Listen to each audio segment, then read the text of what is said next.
I'm Autumn, 32, and on my 25th birthday my world broke apart. I'd spent years holding my family together, tiptoeing around my stepfather's temper to keep the peace.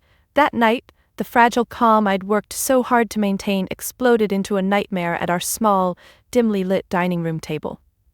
My stepfather, Carl, demanded I play along with his twisted version of a happy family, and when I pushed back, his fist crashed into my jaw. The room froze, my mother's wide, terrified eyes locked on me, her hands trembling around her untouched cake. "You'll learn to shut up," Carl spat, his voice low and venomous, while my little brother shrank into his chair. But here's the truth. That blow didn't just bruise my face. It lit a fire in me. I wasn't just going to survive this, I was going to change everything. A quick note, this story is copyrighted by the YouTube channel Guest Stories. Reposting, revoicing, or editing this content without permission constitutes copyright infringement. Thank you for respecting original creation. Now, back to the story. The evening had started with forced cheer, the kind you plaster on when you know something's off.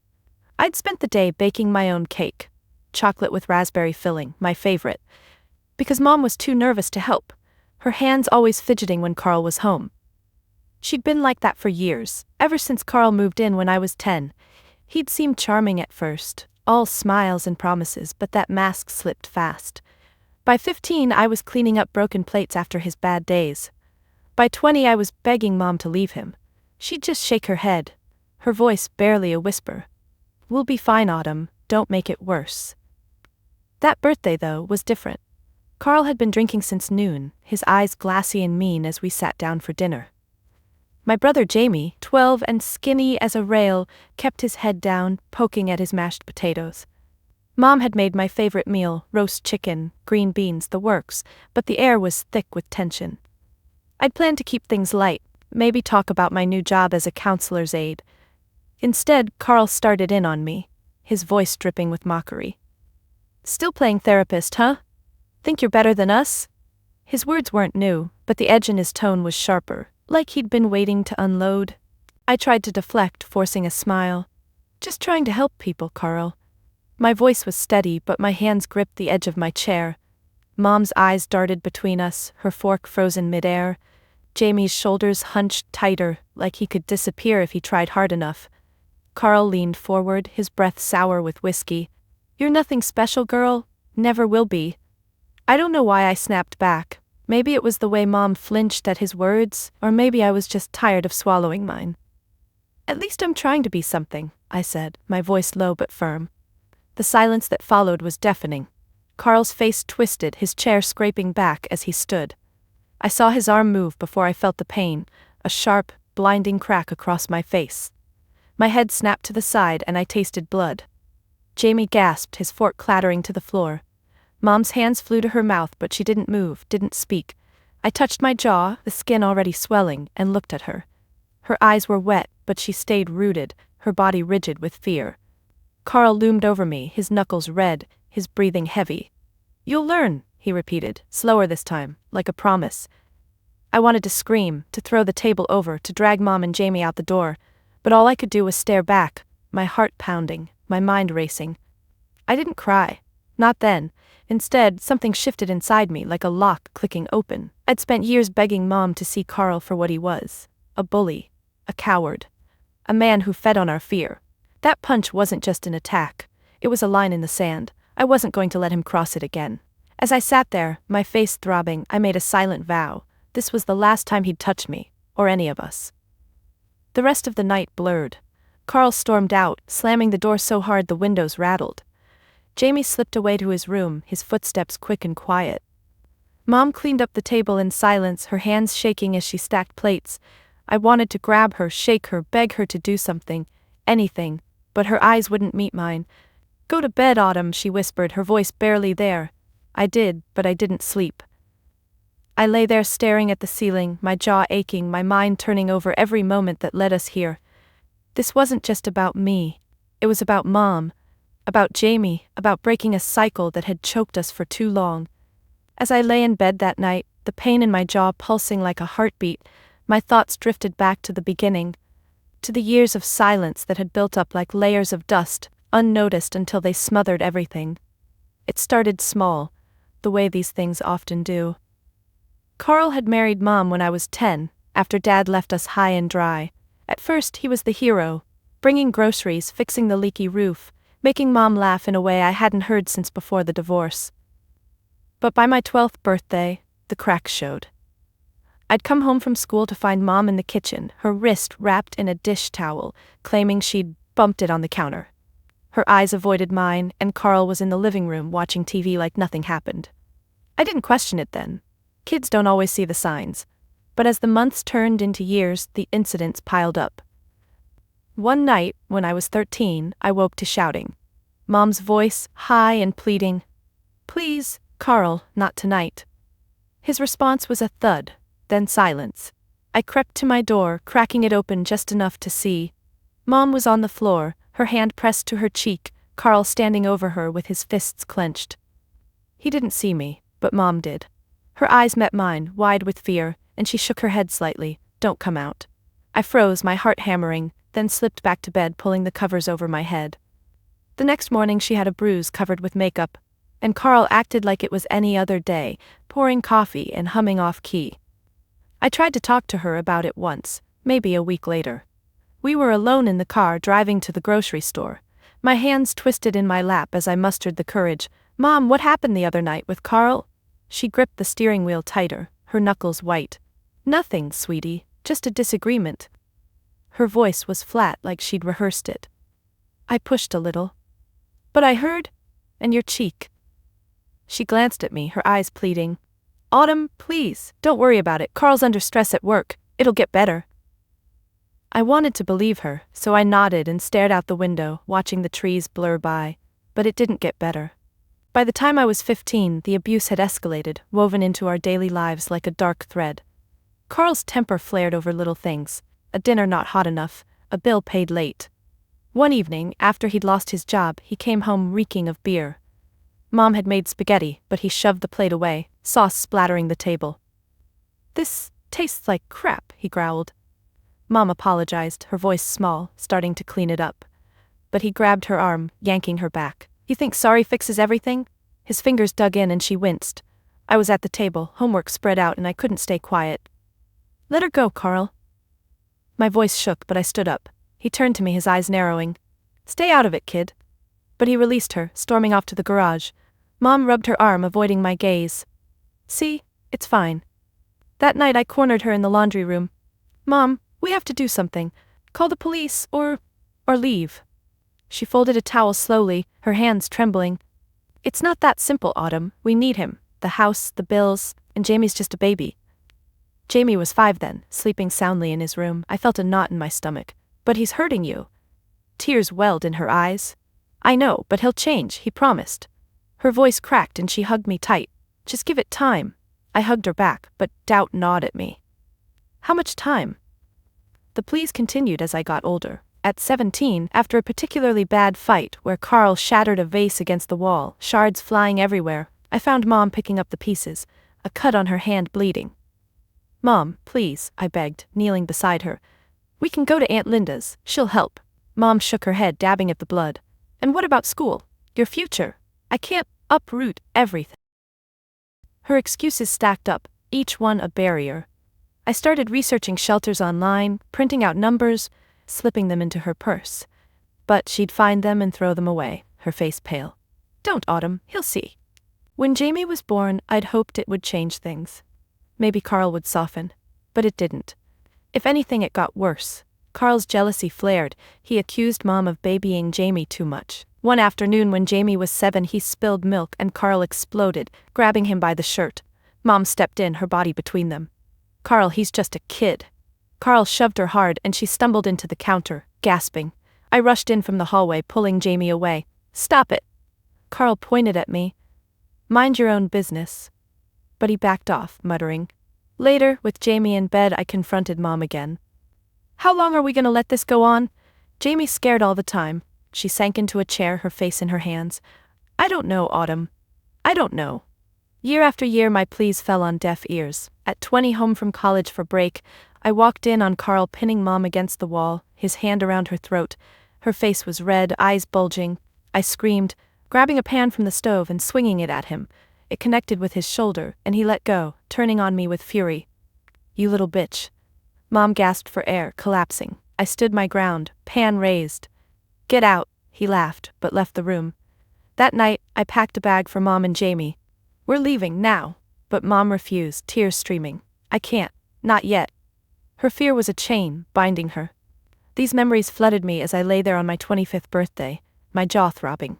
Each incident, each ignored plea, had built to this moment. Mom's endurance wasn't strength, it was survival in a cage. And now, with his violence turned on me, I saw clearly, if we didn't act, it would never end. The silence had to break. The morning after my 25th birthday dawned gray and heavy, sunlight filtering weakly through the curtains as I stirred in bed, my jaw a dull ache that sharpened with every movement. I touched the bruise gingerly, wincing at the tenderness. The skin hot and swollen under my fingers. The house was quiet, too quiet, like it was holding its breath. I could hear the faint drip of the bathroom faucet down the hall, a sound that usually annoyed me but now felt like a lifeline, something normal in the chaos. I sat up slowly, my head pounding, and glanced at the clock. 7:15 a.m. Carl would be at work soon if he hadn't left already. Mom was probably in the kitchen, making coffee, pretending last night was a bad dream. I swung my legs over the side of the bed, my feet hitting the cold floor, and paused, staring at my reflection in the mirror across the room. My face was a mess, one side puffy, a purple bloom spreading from jaw to cheek. But it wasn't the bruise that stopped me. It was the look in my eyes, a mix of anger and resolve I'd never seen before. Last night's memories crashed back. The punch, the silence, Mom's frozen stare. Her inaction stung worse than the hit. She'd watched him assault me, her own daughter, and done nothing, not a word, not a step forward, just terror, etched into her features like a permanent scar. I pulled on a robe, tying it tight around my waist, and padded down the hallway. Jamie's door was closed, he'd be sleeping in, avoiding the aftermath. The kitchen light was on, and there she was, Mom at the sink, rinsing a mug, her back to me. Her shoulders were hunched, her movements jerky, like she was fighting to keep composed. The air smelled of burnt toast, she'd probably forgotten it in the toaster. I stood in the doorway watching her for a moment, my heart twisting. "Mom," I said softly. She jumped, the mug slipping from her hands and clattering into the sink. She turned, her eyes widening at the sight of my face. "Oh, Autumn," she whispered, her hand flying to her mouth. Tears welled up instantly, spilling over. She rushed over, her arms wrapping around me in a fierce hug. I stiffened at first, the pain in my jaw flaring, but then I hugged her back, feeling her tremble. "I'm so sorry," she murmured into my hair, her voice breaking. I didn't." She pulled away, cupping my uninjured cheek, her thumb brushing gently. "Let me get some ice." She turned to the freezer, fumbling with the ice tray, cubes scattering on the counter. I watched her, this woman who'd raised me, strong in so many ways, yet paralyzed by fear. Her hands shook as she wrapped ice in a towel, pressing it to my jaw. I hissed at the cold, but held it there. We sat at the table, the same one from last night, cake crumbs still scattered like evidence. Mom's eyes kept darting to the door as if Carl might burst in any second. "He's gone to work," she said, reading my mind. "Said he'd be late tonight." Her voice was small, apologetic. I nodded, the ice numbing my skin. "Mom, we need to talk about this." She looked down at her hands, twisting a napkin into shreds. "It was a bad night, he was drunk, it won't happen again." The words were rote, a script she'd recited for years. I set the ice down, leaning forward. "It already has, over and over, and now me." My voice cracked, but I pushed on. "You saw it, you were right there." Her face crumpled, fresh tears falling. "I know, God, I know, I froze, I was so scared." She reached for my hand, squeezing it. "But pressing charges. Autumn, think about it. The court, the questions. What about Jamie? Carl provides for us." Her excuses tumbled out, each one a brick in the wall she'd built around her fear. I pulled my hand away, frustration bubbling up. "Provides? He hurts us, Mom. That's not providing, that's control." She shook her head, wiping her eyes. "He's my husband, we took vows." I stood up, pacing the small kitchen, my robe swishing against my legs. The floor was cold under my bare feet, grounding me. "Vows don't mean enduring this. Look at me, Mom. Really look." I pointed to my bruise. She did, her gaze lingering. Pain etched in her features. But then she looked away toward the window, where the neighbor's dog barked faintly. "I can't, Autumn, I just can't." Her voice was a whisper, defeated.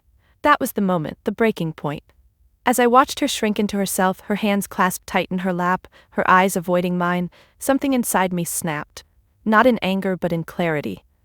All those years of pleading, of watching her bruises fade only for new ones to appear, of seeing Jamie flinch at raised voices, it culminated here, in this kitchen, with her terror holding her hostage. She wouldn't act, she couldn't. But I could. I had to. For her, for Jamie, for me. Pressing charges wasn't just about justice, it was about breaking the cycle, forcing the door open when she couldn't turn the knob. I stopped pacing, turning to face her. "I'm doing it, Mom. I'm calling the police." Her head jerked up, eyes wide with panic. "No, Autumn, please, he'll kill us." Her voice rose, hands gripping the table edge. I knelt beside her, taking her hands in mine. They were cold, clammy. "He won't. Not if we stand up, together." She shook her head violently, pulling away. "I can't testify, I can't face him in court." Tears streamed down her face, her body rocking slightly. I felt a pang, but the resolve hardened. "Then I'll do it alone at first. But you have to see. This ends now." I stood, grabbing the phone from the counter. My fingers hovered over the keys, heart racing. Mom watched, her breath coming in short gasps, but she didn't stop me. As I dialed 911, my voice steady despite the tremor in my hands, I glanced at her. Her face was a mask of fear, but there was a flicker. Something like relief, buried deep. The operator answered, and I spoke. "I need to report an assault." The next hours blurred into action. Police arrived, 2 officers, 1 male, 1 female, notebooks in hand. I recounted the night, showing my bruise, my voice calm but firm. Mom sat nearby, silent at first, her hands folded in her lap. The female officer knelt by her, speaking softly. "Ma'am, has this happened before?" Mom hesitated, glancing at me. I nodded encouragingly. Slowly, she nodded too, whispering details of past incidents. It wasn't much, but it was a start. They took photos, statements, advised on restraining orders. As they left, promising follow-up, Mom collapsed into a chair, exhausted. I sat beside her, the weight of the decision settling in. "We did the right thing," I said. She didn't respond, but her hand found mine, squeezing weakly. The breaking point wasn't just mine, it was ours, even if she couldn't admit it yet. The silence had cracked, and through it, a path to freedom emerged. The weeks following that phone call to the police blurred into a whirlwind of statements, meetings with lawyers, and the slow grind of the legal system, but it all led to this one night, the eve of the trial. I sat on the edge of my bed in the small apartment I'd rented after moving out, the clock on my nightstand glowing 11:47 p.m., its red numbers staring back like accusatory eyes. The room was dimly lit by a single lamp, casting long shadows across the walls adorned with unpacked boxes and a few framed photos of Jamie and Mom from better days. My hands rested in my lap, fingers interlaced tightly, knuckles white from the pressure. Tomorrow we'd face Carl in court, and the weight of it pressed down on me like a physical force. I'd spent the evening trying to prepare. The lawyer, Miss Harlan, a sharp woman in her 40s with a no-nonsense bob haircut, had gone over my testimony again that afternoon in her cluttered office downtown. "Stick to the facts, Autumn," she'd said, her pen tapping against a notepad. "Describe what happened, how it felt, what you saw. Don't embellish." I'd nodded, repeating my story under her scrutiny, but now, alone, doubt crept in. What if I froze on the stand? What if Carl's lawyer twisted my words? My stomach churned, a knot of nausea building. I stood up abruptly, pacing the narrow space between the bed and the dresser, my socks whispering against the carpet. The apartment was quiet, save for the distant hum of traffic outside. Jamie was staying with Aunt Linda, safe and oblivious to the details, while Mom was at a friend's house, her first step toward independence, or so she claimed. We'd argued about it earlier on the phone. "I can't stay there alone," she'd said, her voice shaky. "What if he comes by?" I'd gripped the receiver tighter, my free hand clenching into a fist. "The restraining order's in place, Mom, and you'll be fine. This is for us." She'd sighed, a long, weary sound. "I know, but I'm scared." Her admission hung between us, mirroring my own unspoken fears. I stopped pacing and sank onto the bed again, picking up the folder Miss Harlan had given me, copies of police reports, photos of my bruise, Mom's hesitant statement. I flipped through them slowly, the pages crinkling under my fingers. The photo of my face stared back, the swelling grotesque, a reminder of that night. My thumb traced the edge of the image, and a shiver ran down my spine. Carl's face flashed in my mind, his sneer, his raised fist. Tomorrow he'd be there, in the same room, his eyes on me. Would he glare? Try to intimidate? The thought made my breath quicken, shallow and rapid. I set the folder down, rubbing my temples, trying to ease the budding headache. To distract myself, I reached for my phone on the nightstand, scrolling through old messages. There was one from a friend Sarah sent earlier. "You've got this. Call if you need to talk." I hovered over the reply button, but set it down instead. Talking wouldn't help. It would only stir the emotions bubbling under the surface. Instead, I lay back, staring at the ceiling fan spinning lazily above. Its blades cut the air with a soft whoosh, hypnotic in the quiet. Memories surfaced unbidden, the good times with Carl, few as they were. A fishing trip when I was 11, him teaching me to cast a line, his laugh genuine for once. But those moments were overshadowed by the bad, like dark clouds swallowing the sun. A sudden noise, a car door slamming outside, made me jolt upright, my heart racing. I crept to the window, peeling back the curtain just enough to peek out. It was a neighbor, fumbling with groceries under the streetlight. I exhaled slowly, letting the curtain fall back. My hands trembled as I returned to the bed. This fear, it was Carl's legacy, the way he'd conditioned us to jump at shadows. But tomorrow, I'd confront it head-on. I had to. For Mom, who still wavered, her resolve fragile as glass. For Jamie, who deserved a life without fear. For myself, to reclaim the pieces he'd broken. I picked up a notebook from the nightstand, one I'd started using for journaling after the assault. The pen felt heavy in my hand as I uncapped it, the tip hovering over a blank page. Words spilled out haltingly at first, then faster. I'm scared. Scared he'll walk free. Scared Mom won't speak up, but I'm more scared of doing nothing. I wrote about the assault in detail, the sting of his fist, the metallic taste of blood, Mom's frozen stare. My handwriting grew shaky, the pen pressing harder into the paper. Tears blurred the ink, but I kept going, pouring out the anger, the hurt. He doesn't get to win, I scrawled at the end, underlining it twice. Closing the notebook, I felt a small release, the knot in my stomach loosening slightly. The clock now read 12:32 a.m. I should sleep, but my mind raced. I stood again, heading to the tiny kitchenette. The fluorescent light buzzed as I flicked it on, squinting at the brightness. I filled a glass with water from the tap, the cool liquid soothing my dry throat as I sipped. Leaning against the counter, I thought about Mom's testimony. She'd agreed to speak, but her practice sessions with Miss Harlan had been halting, her voice fading at the worst parts. "I saw him hit her," she'd whisper, hands twisting in her lap. What if she backed out? The fear gnawed at me, and I set the glass down harder than intended, water sloshing over the rim.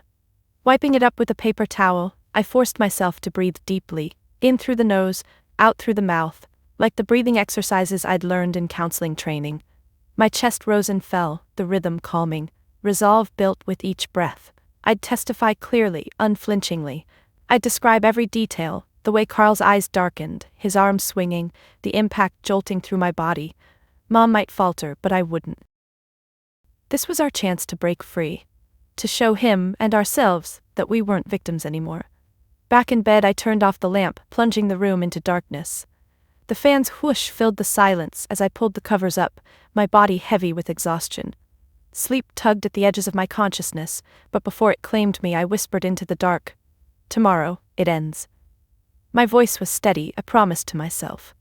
Fear still lingered, a shadow in the corner, but resolve burned brighter, a flame ready to ignite. As my eyes closed, the trial loomed like a storm on the horizon, but for the first time I felt prepared to weather it. The alarm pierced the darkness at 6 a.m., jolting me awake, my hand fumbling to silence it before the beeps drilled deeper into my skull. I lay there for a moment, heart pounding, the remnants of a restless dream fading, Carl's face looming, his fist raised. The room was still dim, dawn just creeping through the blinds in thin slivers of light. I swung my legs over the bed, feet touching the cool floor, and rubbed my eyes, feeling the grit of insufficient sleep. Today was the day, the trial's opening, and the weight of it settled over me like a heavy blanket. I stood slowly, my muscles stiff, and headed to the bathroom, flicking on the light that buzzed harshly overhead. Splashing cold water on my face, I stared at my reflection in the mirror. The bruise long faded, but the memory etched in my expression. My eyes looked tired, shadows beneath them, but there was a steeliness too, a determination I'd built over the months. I brushed my teeth methodically, the minty foam a small normalcy, then dressed in the outfit I'd laid out the night before, a simple black blouse and slacks, professional, yet unassuming, as Miss Harlan had advised. Nothing flashy, she'd said. Let your words stand out.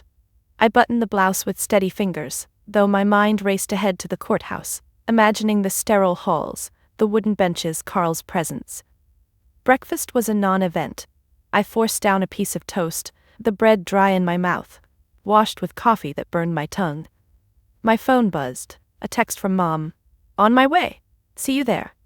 Her words were terse, but I could sense the anxiety behind them. I replied with a thumbs-up emoji, not trusting myself to type more.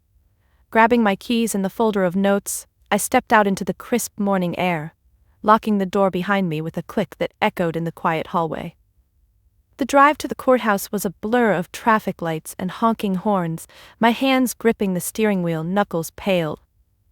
I parked in the lot, the building looming ahead, a gray stone structure with flags flapping in the breeze. Inside, the security line moved slowly, my bag passing through the scanner as I emptied my pockets. The guard nodded me through, and I made my way to the assigned courtroom, my heels clicking on the marble floor. Miss Harlan was already there, waiting outside the doors, her briefcase at her feet. She straightened as I approached, offering a tight smile. "Ready?" she asked, her voice low. I nodded, though my stomach twisted. "As I'll ever be." We entered together, the heavy doors creaking open to reveal rows of benches, a few spectators scattered about, and the judge's bench elevated at the front. The air smelled of polished wood and faint coffee. I took a seat behind the prosecution's table, scanning the room. Mom arrived minutes later, slipping in beside me, her hand cold as she squeezed mine. She wore a gray dress, her hair pulled back, face pale without makeup. "Couldn't sleep," she whispered, her eyes darting to the defense side.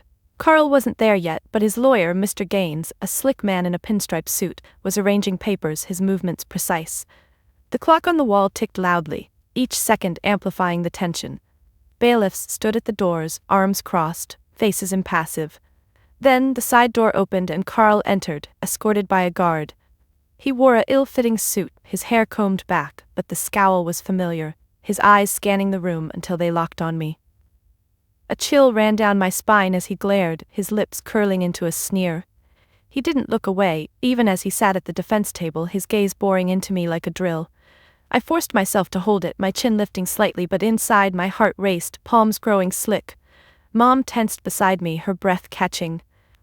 "Don't look," I murmured, but she did, her hand tightening on mine. The judge entered, a stern woman in her 50s, robes swishing as she took her seat. "All rise," the bailiff intoned, and we stood, the rustle of clothing filling the room. She banged the gavel, and proceedings began. Miss Harlan delivered her opening statement first, her voice clear and measured. "Your Honor, the evidence will show a pattern of abuse culminating in a vicious assault on the victim's 25th birthday." She detailed the facts without emotion, but each word landed like a stone, building the case. Carl shifted in his seat, his fingers drumming on the table, a subtle agitation. His eyes flicked to her, then back to me, narrowing. When Mr. Gaines rose for the defense, his tone was smooth, almost sympathetic. "This is a family matter, blown out of proportion by misunderstandings." He painted Carl as a hard-working man under stress, the assault a momentary lapse. But his tactics were manipulative. He glanced at Mom repeatedly, his words laced with implication. "The alleged victim's mother has stood by him for years," he said, his eyes meeting hers. Mom averted her gaze, her free hand clenching in her lap. I felt anger rise, hot and sharp. He was trying to undermine us before we even spoke. Carl nodded along, his posture straightening, a faint smirk playing on his lips as if he were enjoying the performance. Throughout the openings, Carl's glares continued, intermittent but intense. When Miss Harlan mentioned the birthday punch, he leaned forward slightly, his fists clenching on the table, veins bulging in his neck. I watched his micro-movements, the way his jaw tightened, and his eyes darkening, mirroring the rage from that night. It was intimidation, plain and simple, designed to rattle me. Mom noticed too, her breathing shallow, her body rigid. "He's staring," she whispered, her voice trembling. I squeezed her hand. "Ignore it, focus on us." But it was hard, his presence filled the room, a toxic cloud. The first witness was called, a neighbor who'd heard shouts that night. As she testified, Carl crossed his arms, leaning back, but his foot tapped restlessly under the table. Mr. Gaines objected twice, his voice sharp, trying to discredit her. "Hearsay, Your Honor." The judge overruled, but the interruptions broke the flow, a tactic to disrupt. I took notes, absently, my pen scratching paper, but my mind was on Carl, his manipulative aura seeping through. He caught my eye again, mouthing something indistinct, maybe liar, his lips moving subtly. A surge of defiance hit me. I wouldn't let him win this. As the morning wore on, more evidence was presented. Photos of my bruise projected on a screen. Carl stared at them impassively, but his hand rubbed his chin, a tell of discomfort. Mom gasped softly at the sight, her eyes welling. I put an arm around her, feeling her shake. The tensions built with each moment, the courtroom a pressure cooker. By lunch recess, my nerves were frayed, but resolve held. We stepped out for air, Mom's arm linked in mine, Carl's glares lingering in my mind like echoes. After the lunch recess, the courtroom hummed with subdued energy as we filed back in, the wooden benches creaking under our weight. I settled next to Mom, her hand finding mine again, clammy and tight. The air felt thicker, charged with anticipation. The judge resumed her seat, gavel banging once to silence the murmurs. "Prosecution, call your next witness," she said, her voice echoing slightly. Miss Harlan stood, smoothing her jacket. "The state calls Alina Thompson to the stand." Mom's grip tightened, her breath hitching. That was her. My mother, Elena. She rose slowly, her legs unsteady, and I gave her an encouraging squeeze before she walked forward, her steps measured like she was forcing each one. The bailiff swore her in, her right hand raised, voice barely above a whisper as she affirmed to tell the truth. She took the witness box, perching on the edge of the seat, her hands folded in her lap, fingers twisting the hem of her dress. The courtroom lights cast harsh shadows on her face, highlighting the lines of worry etched there. Carl watched her intently, his eyes unblinking, a subtle lean forward in his chair. Mr. Gaines adjusted his tie, poised with his notepad. Miss Harlan approached, her tone gentle. "Mrs. Thompson, can you state your relationship to the defendant?" Mom swallowed, her throat working visibly. "He's my husband." Her voice was shaky, thin, like it might crack at any moment. Miss Harlan nodded, pacing slowly. "And to the victim, Autumn?" Mom glanced at me, her eyes softening briefly. "She's my daughter." The words carried a weight, a mix of love and pain. Harlan continued, building rapport. "How long have you been married to Carl?" 15 years. Mom's fingers tightened on her dress, knuckles whitening. The questions eased in, about our family, daily life, but I could see the tension in her shoulders, the way her eyes darted to Carl. He stared back, his expression neutral, but his jaw clenched slightly, a vein pulsing in his temple. Then came the pivot.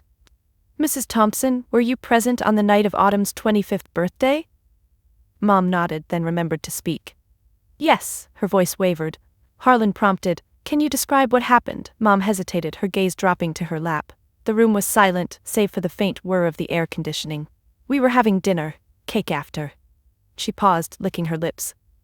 "Carl, he was upset," her words came haltingly, each one pulled out like a reluctant confession. Carl shifted in his seat, his foot tapping once, then stilling. "Upset how?" Harlan pressed softly. Mom's eyes filled with tears, one spilling over and tracking down her cheek. She wiped it away quickly. "He argued with Autumn about her job." Her voice grew quieter. "Then he hit her." The admission hung in the air, stark and raw. Gasps rippled through the spectators, but the judge's stern look quelled them. Carl's face darkened, his fists clenching on the table, nails digging into his palms. Mr. Gaines made a note, his pen scratching audibly. Harlan leaned in. "Did you see the hit?" Mom nodded, tears flowing freely now. "Yes, his fist. To her jaw." She demonstrated faintly, her own hand mimicking the motion, then dropping back. She fell back in her chair. Her voice broke, a sob escaping. The bailiff offered a tissue box, and she took one, dabbing her eyes. I felt my own throat tighten, watching her unravel the years of silence in this public arena. But Harlan wasn't done. "Has this happened before, Mrs. Thompson? Violence in the home?" Mom froze, her body rigid. Carl's glare intensified, his eyes boring into her, willing her to stop. She glanced at him, fear flashing across her face, her hands trembling visibly. Yes. The word was a whisper, but it echoed.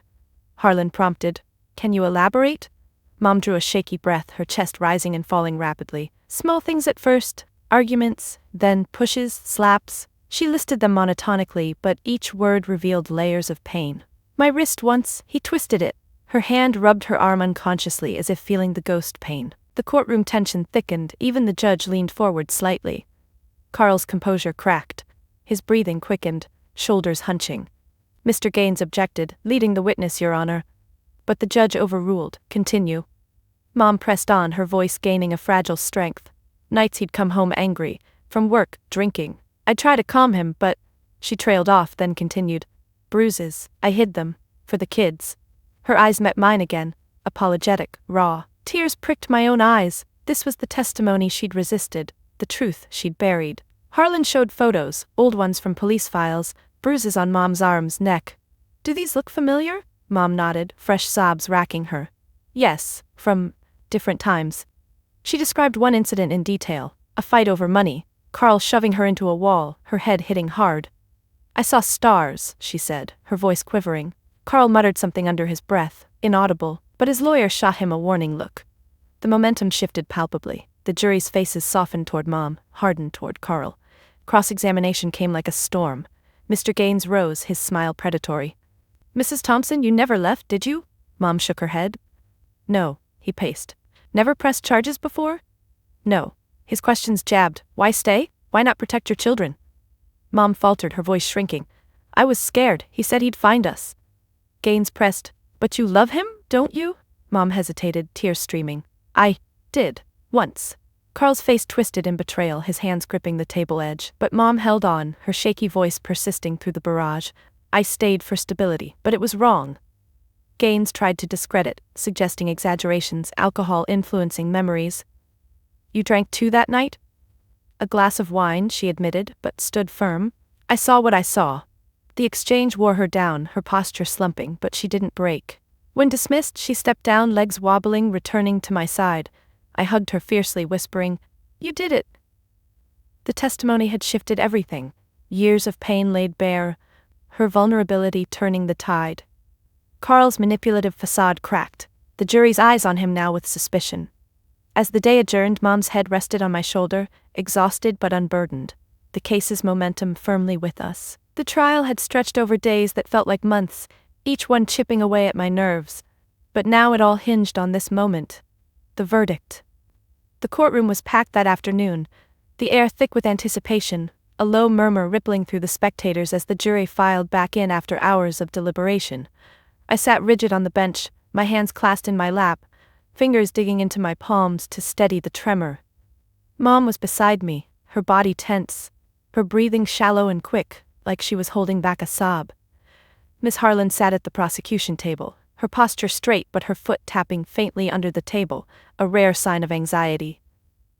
Across the aisle, Carl slouched in his chair, his suit rumpled, eyes fixed on the jury box with a mix of defiance and dread. His lawyer, Mr. Gaines, whispered something to him, but Carl just nodded curtly, his jaw set tight. The judge entered, her robes flowing, and the bailiff called, "All rise." We stood, the scrape of chairs echoing, my legs feeling like lead. As she settled and banged the gavel, the room fell silent, the only sound the faint creak of the wooden panels. "Has the jury reached a verdict?" she asked, her voice steady. The foreman, a middle-aged man with glasses perched on his nose, stood, holding a folded paper. "We have, Your Honor." His voice was calm, but his hand shook slightly as he passed the verdict to the bailiff, who handed it to the judge. She unfolded it slowly, her expression impassive as she read, then nodded. "The defendant will rise." Carl stood, his movements jerky, hands clenching at his sides. His eyes darted to Mom, then to me, a flash of anger crossing his face before he looked away. The judge handed the paper back to the foreman. "On the charge of assault and battery, how do you find the defendant?" The foreman cleared his throat. "Guilty." The word landed like a thunderclap. Gasps erupted from the gallery, and Mom's hand flew to her mouth, stifling a cry. I felt a rush of air leave my lungs, my body sagging in relief, tears pricking my eyes. Carl's shoulders slumped, his head bowing slightly, but then he straightened, his fists balling, knuckles white. Mr. Gaines placed a hand on his arm, murmuring urgently, but Carl shrugged it off, his breathing heavy. The judge continued, polling the jury one by one. "Is this your verdict?" Each affirming with a nod or quiet yes.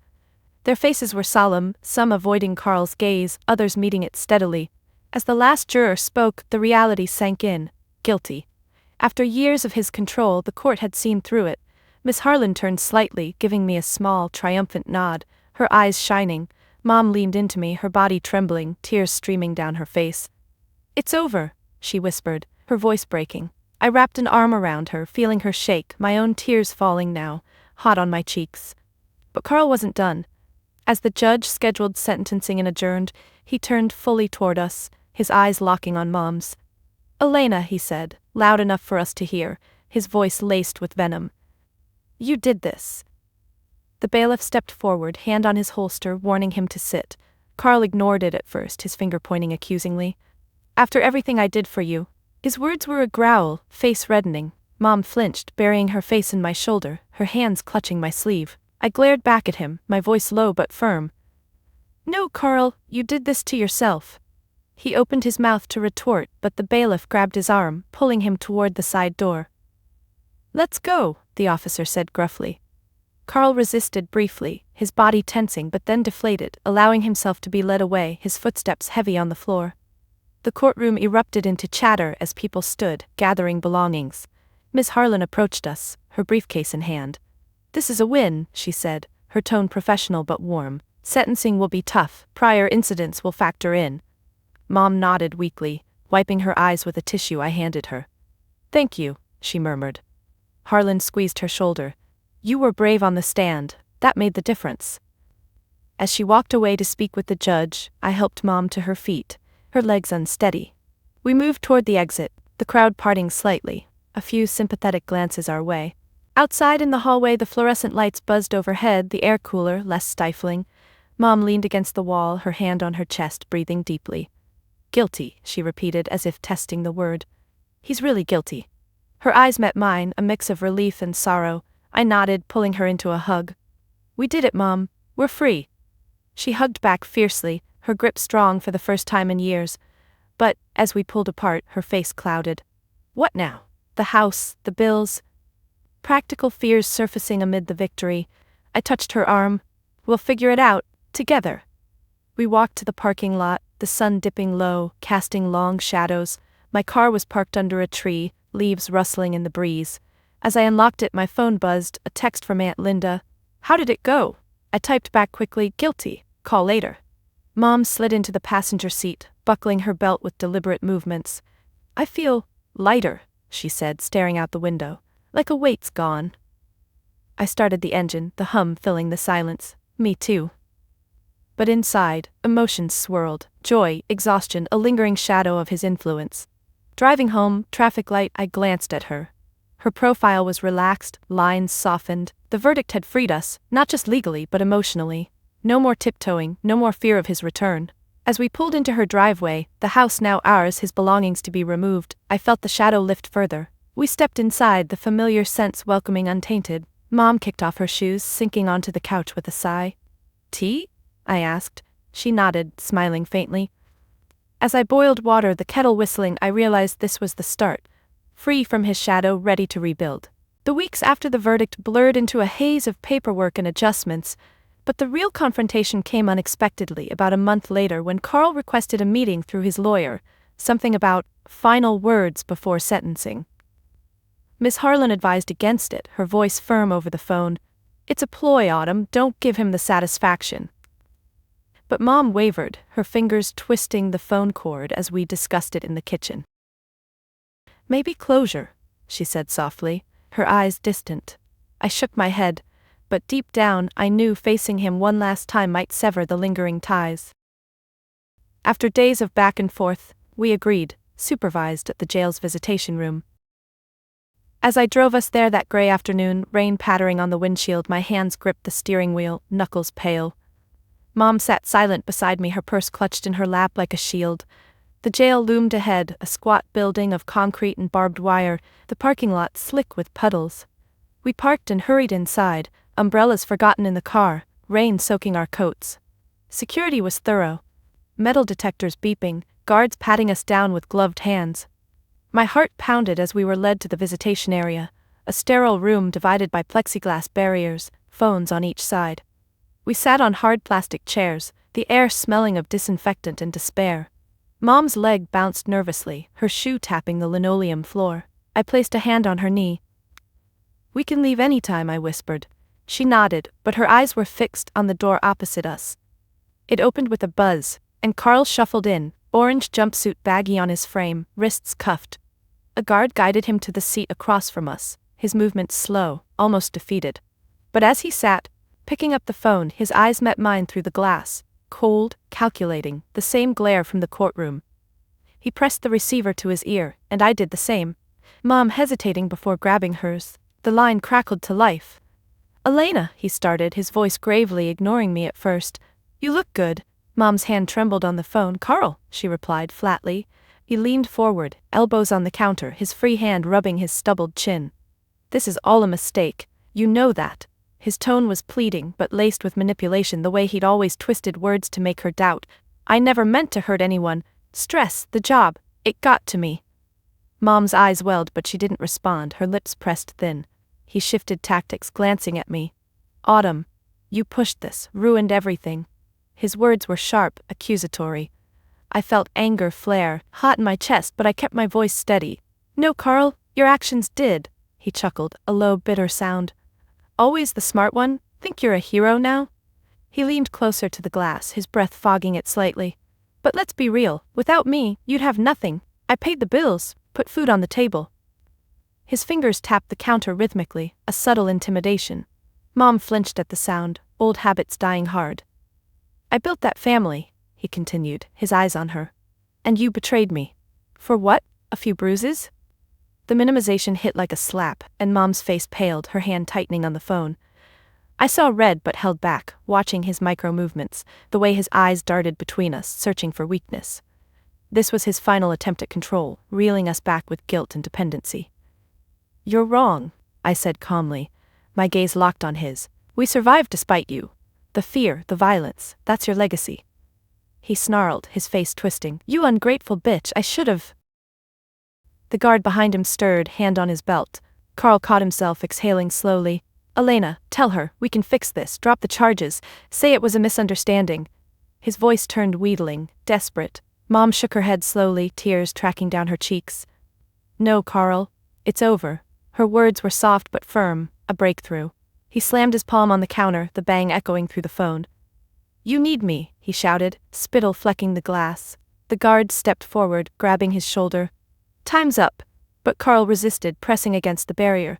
"You'll regret this, both of you." His eyes bored into mine, promising retribution. Mom hung up first, her hand shaking as she set the receiver down. I followed, standing abruptly. "Let's go."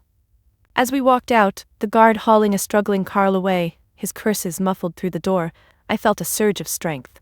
Mom leaned on me, her steps faltering at first but gaining steadiness. Outside, the rain had stopped, clouds parting to let weak sunlight through. In the car, she turned to me. I almost believed him. Again. Her voice was small. "I started the engine. But you didn't. That's what matters." We drove in silence for a while, the wipers swishing intermittently. Then she spoke. "Thank you, Autumn, for pushing me to see." I glanced at her, smiling faintly. "We did it together." Back home we changed into dry clothes, the house quiet without Jamie, who was at school. I made tea, the kettle whistling as steam rose. Mom sat at the table stirring her cup absently. "He looked smaller," she said. "Behind that glass?" I nodded, sipping mine. "Because he is, no more power over us." The rejection wasn't just words, it was in our actions. Walking away, heads high. As afternoon faded, we really talked about the future, plans untainted by fear. Sentencing loomed, but this moment sealed it. We were free, our strength asserted, his control shattered. That evening after the jail visit, the adrenaline faded, leaving me drained as I dropped Mom off at the house, but she insisted I stay for dinner. "Just us," she said, her voice tentative but warm. I agreed, parking the car and following her inside. the familiar creak of the door a reminder of how much had changed. The living room felt different now, lighter, without Carl's heavy presence looming.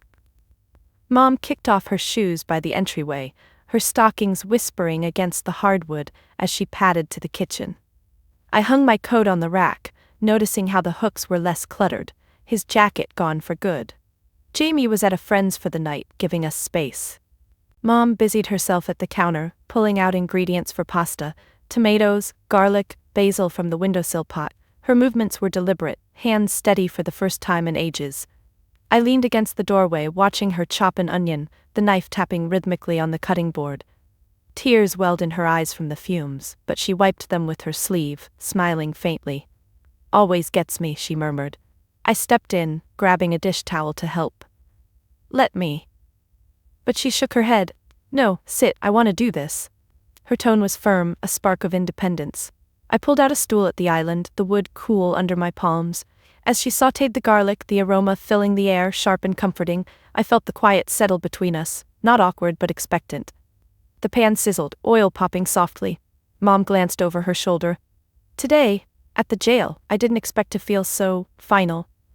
Her voice was soft, probing. I nodded, tracing a grain in the countertop with my finger. "Me neither, but it was necessary." She stirred the sauce, wooden spoon scraping the pan. "You were strong, saying no to him." A pause, then quieter.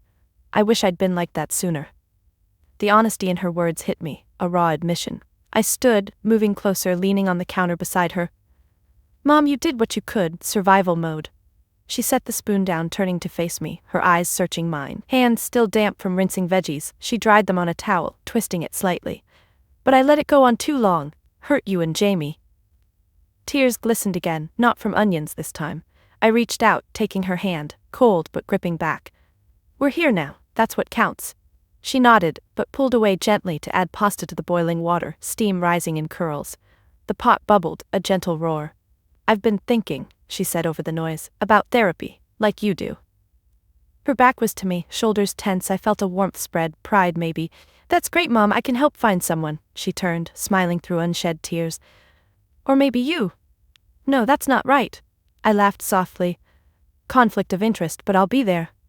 We set the table together, plates clinking, silverware drawer rattling as I pulled out forks. The dining room light was soft, casting a glow over the empty chairs, Carl's spot glaringly vacant. Mom lit a candle, the match flaring briefly, wax scent mingling with dinner. We sat across from each other, serving portions, hers small, mine hearty. As we ate, forks twirling noodles, she opened up more. "Remember when you were little, before Carl?" Her voice nostalgic. I chewed slowly, sauce tangy on my tongue. "Yeah, picnics in the park," she smiled. "You'd chase butterflies, so free."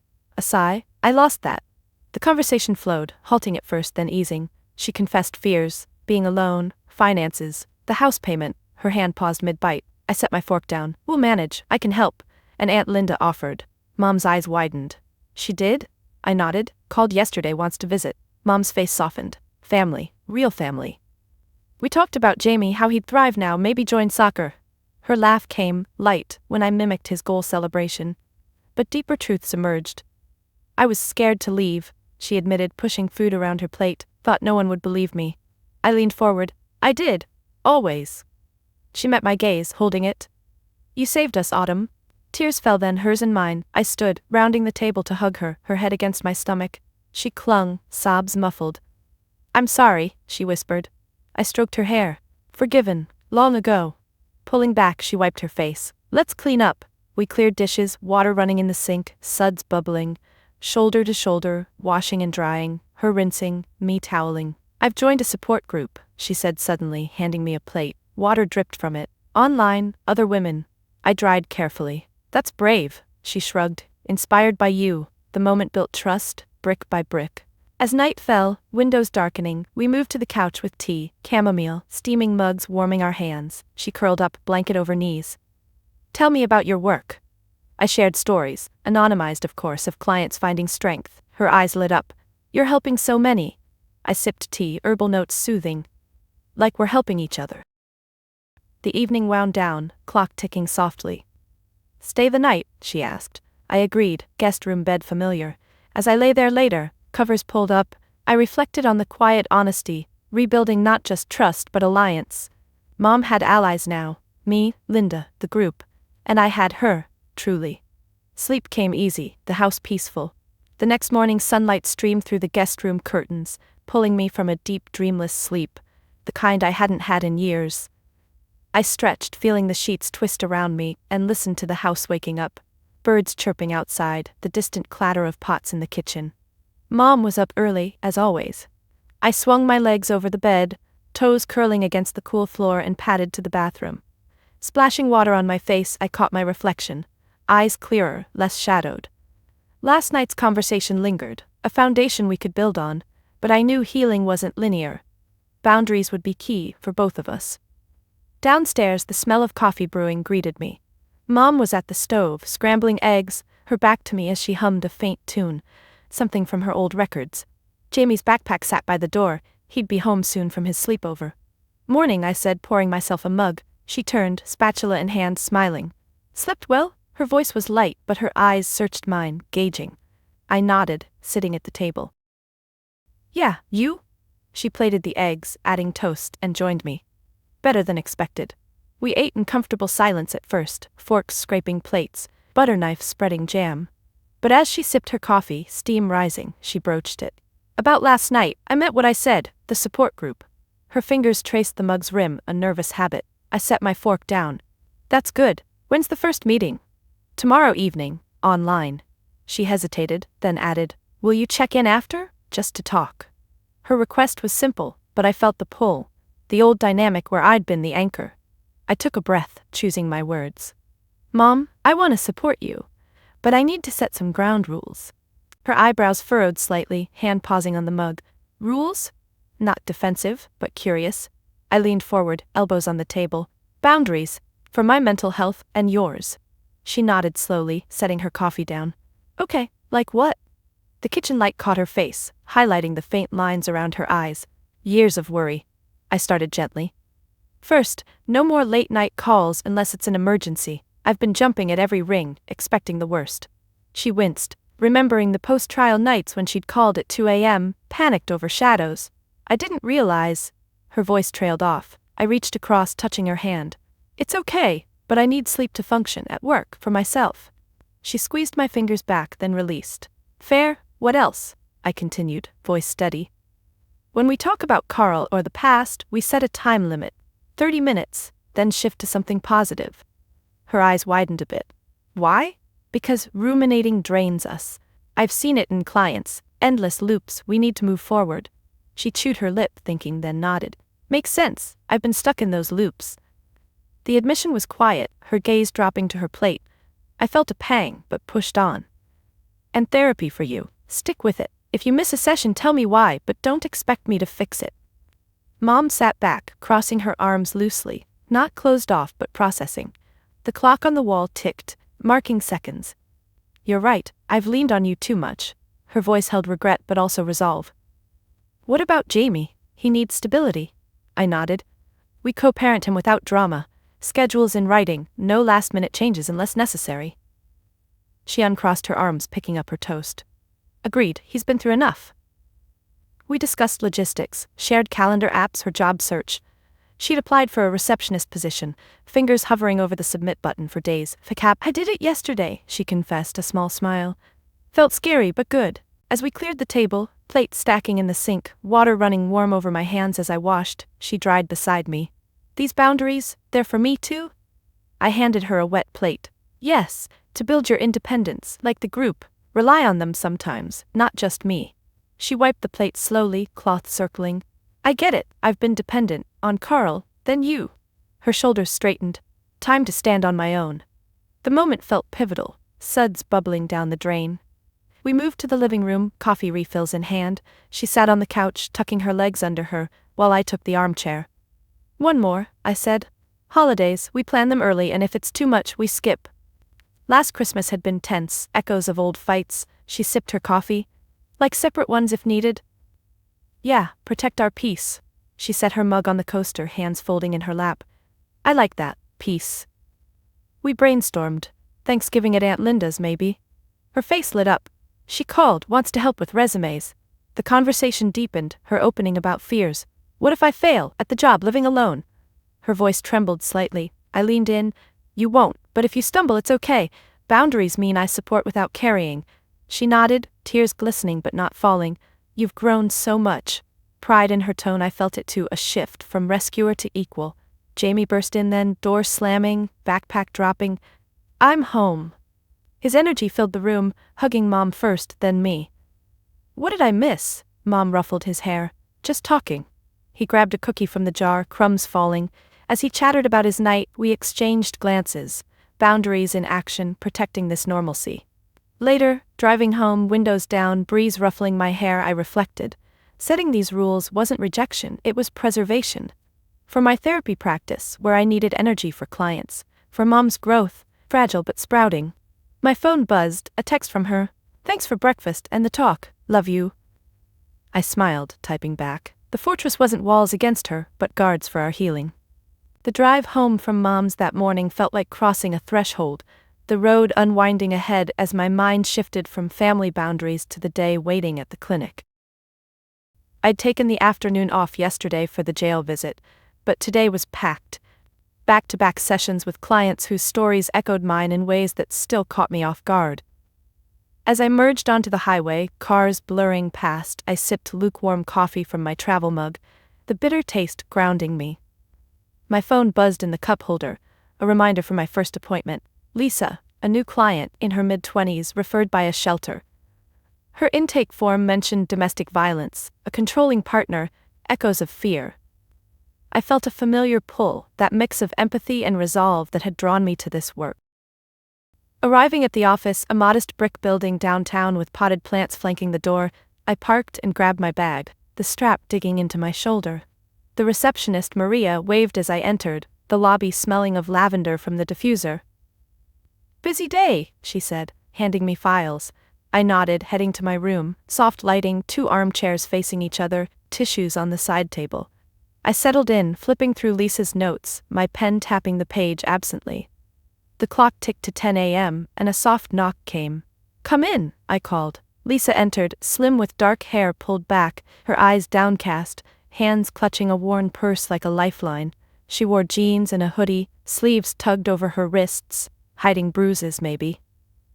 Hi, Autumn, she said quietly, sitting across from me, her posture rigid, feet flat on the carpet. I smiled warmly, setting my notepad down to focus on her. Hi, Lisa, thanks for coming. How are you feeling today? She shrugged, her shoulders hunching slightly, fingers twisting the purse strap. Nervous, not sure where to start. Her voice was soft, tentative, like testing ice on a frozen lake. I nodded, leaning forward just a bit. That's okay. We go at your pace. Maybe tell me what brought you here. She hesitated, her gaze flicking to the window where rain started pattering against the glass, then back to her lap. My boyfriend, ex now. He hit me, last week. The words tumbled out, her breath quickening. I felt a pang, mirroring my own birthday night, but pushed it aside, focusing on her. I'm sorry you're going through that. Can you tell me more? She drew a shaky breath, her hands unclenching slowly. It started small. Comments controlling where I go, then arguments escalated. As she spoke, her voice gained a fragile strength, detailing the isolation, the fear. I listened, nodding occasionally, my expression open, no judgment. Micro-movements told volumes, her eyes welling but blinking back tears, her foot tapping faintly then stilling. I left after the last time, she said, rolling up a sleeve to show fading bruises, purple-yellow on her arm. But I feel stuck, like it's my fault. Her chin trembled, a tear escaping. I handed her a tissue, our fingers brushing. She took it, dabbing carefully. That's common, I said gently. Abusers make you believe that, but it's not. We delved deeper, me guiding with questions. What does safety look like for you? She paused, twisting the tissue into shreds, not jumping at every noise, sleeping without nightmares. I shared a tool, grounding exercises demonstrating, feel your feet on the floor, name 5 things you see. She tried, her breathing slowing, hands relaxing in her lap. Better, she whispered. The session flowed, her opening up about her mother's similar past, unspoken family secrets. She never left. I don't want that. Her voice cracked, shoulders slumping. Inside, memories surged, Mom's frozen stares, my pleas ignored. But this was Lisa's space, I refocused. You're already breaking the cycle by being here. She met my eyes, searching. How do you know? You sound like you've been there. I paused, weighing boundaries. Therapist shared judiciously. I have. Years ago, my stepfather. The admission was measured, her eyes widening. And you got out? I nodded. Pressed charges, testified. It was hard, but it led me here, helping others. She leaned forward, purse forgotten on the floor. Does it get better? Yes, with time, work. You're reclaiming your life. We explored her strengths, her job as a teacher, friend support. I used to paint, she said, a small smile. Stopped because he said it was a waste. I encouraged, start again, small steps. As the hour wound down, she sat straighter, tissues discarded. I feel hopeful. Standing, she hugged me impulsively, quick, grateful. Thank you. I hugged back lightly. See you next week. She left, door clicking shut, her steps lighter in the hall. Alone, I sank into the chair, notepad untouched, staring at the rain-streaked window. Helping Lisa wasn't just a job, it was channeling my pain into purpose. That session mirrored my journey, the fear, the doubt, the spark of resilience. I'd built this career from ashes, college courses on trauma, internships at shelters, my own therapy unpacking Carl's impact. Now at 32, my practice thrived, survivors finding solace. But today hit deeper. Lisa's story reclaimed a piece of mine, turning Thompson from a name tied to abuse to one synonymous with healing. Mom's independence, Jamie's laughter, they were part of this legacy too. A knock. Next client. I stood, smoothing my shirt, ready. This work wasn't revenge, it was transformation, one session at a time. That evening, after a long day at the clinic, I returned to my apartment, the key turning in the lock with a familiar click that echoed in the quiet hallway. The space was small but mine. Bookshelves lined with psychology texts, a cozy armchair by the window overlooking the city lights beginning to flicker on as dusk settled. I dropped my bag by the door, the thud soft on the rug, and kicked off my shoes, feeling the carpet fibers under my bare feet. The air smelled faintly of the lavender candle I'd lit that morning, now burned low. I sank into the armchair, pulling my knees up, wrapping my arms around them, and let the day's sessions replay in my mind. Lisa's tentative hope, another client's breakthrough tears. But tonight something shifted. Instead of compartmentalizing, I let my own story surface, unbidden but welcome. Staring out at the twinkling skyline, buildings like distant stars, I traced the arc of my life, not in fragments but as a whole. It started with that punch on my 25th birthday, the crack of Carl's fist, the metallic tang of blood, Mom's frozen gaze. That moment, raw and visceral, could have defined me as broken, a victim forever scarred. But as I sat there, the chair's fabric warm against my skin, I realized it hadn't. Instead, it ignited a resilience I hadn't known I possessed. Pressing charges, testifying, watching Carl's control crumble in court, these weren't just actions, they were rebirths. My hands, resting on my knees, clenched slightly at the memory, then relaxed. I'd transformed pain into purpose, channeling it into therapy, where every client step forward mirrored my own. The realization deepened as night fully fell, streetlights casting a golden glow through the glass. Self-worth wasn't something bestowed or earned through others' approval, it bloomed from within, rooted in survival and growth.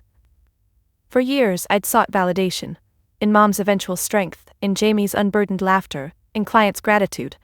But now, alone in this quiet space, I saw it clearly. My worth was inherent, forged in the fire of adversity. I stood, moving to the kitchenette, flicking on the light that buzzed softly. Pouring a glass of water, the cool liquid sliding down my throat, I thought of Mom's journey, her support group, the job interview she'd aced last week. Her independence wasn't just her victory. It reflected my advocacy, the way I'd pushed without overpowering. Leaning against the counter, the edge pressing into my back, I closed my eyes, breathing deeply. In, out, the rhythm steady. Forgiveness entered the reflection, not for Carl, he didn't deserve it, but for myself. For the times I'd doubted, for staying silent too long, for the anger that sometimes still simmered. It evaporated now like steam from my forgotten tea kettle. Opening my eyes, I walked to the bookshelf, fingers trailing spines until I pulled out my journal, pages filled with scribbled thoughts from the trial onward. Flipping through, ink smudged in places from hurried writing, I read an entry from right after the verdict, free but hollow. That hollowness was gone, replaced by fullness, resilience as my core. Sitting back in the chair, journal open on my lap, pen in hand but unused, I pondered advocacy's ripple. My work extended beyond the office, speaking at shelters, volunteering for hotlines. Last month I'd led a workshop on boundaries, drawing from my own with Mom. Attendees' nods, their shared stories, reinforced it. My trauma wasn't a burden but a bridge, connecting me to others' healing. A car horn blared outside, pulling me back, but the peace held. Self-worth wasn't static, it evolved, strengthened by each act of kindness, each boundary upheld. As the clock ticked past 9 p.m., its face glowing faintly, I set the journal aside, standing to stretch, arms reaching overhead, muscles loosening. The city hummed below, alive with unseen lives.